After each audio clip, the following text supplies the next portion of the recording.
Cancel करनी पड़ी। इतना बड़ा लीक हुआ, प्रधानमंत्री जी को ये सोचना चाहिए कि वो देश के 22 लाख बच्चों के प्रति जवाबदेह हैं कि नहीं हैं। 22 लाख बच्चे, उनके परिवार एक परीक्षा की तैयारी करने के लिए किस तरह के जुनून से गुजरता है, किस तरह का ट्रॉमा हुआ होगा हर परिवार में जब उनको ये पता चला कि पेपर लीक हो गया और अब पेपर कैंसिल हो गया।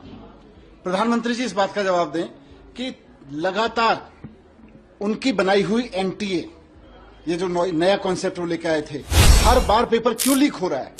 और प्रधानमंत्री जी ये भी बताएं कि जो पिछली बार पेपर लीक हुए थे उनके आरोपी अब जेल से बाहर क्यों हैं, क्या उनको वापस पेपर लीक करवाने के लिए जेल बेल दिलवाई गई है।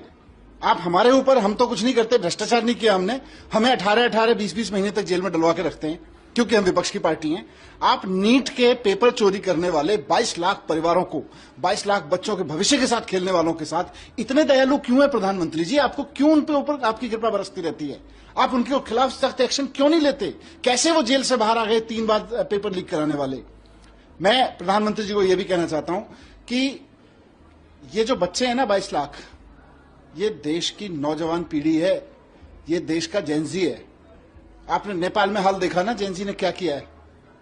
याद रखिएगा कि अगर ये जेनजी अपनी पे आ गई ना, अगर आपके लोग चंद पैसों के लालच में इसी तरह से पेपर की दलाली करते रहे तो ये जेनजी नेपाल बना के सत्ता के लोगों को खदेड़ती है, फिर सत्ता में बैठे लोगों को। ध्यान रखिएगा प्रधानमंत्री जी, ये जेनजी है, इसको आम आदमी पार्टी की तरह से या विपक्ष की पार्टी की तरह से आप ईडी से डील नहीं कर पाओगे, आप सीबीआई से डील नहीं कर पाओगे। ये जेनजी है, जज्बात से है।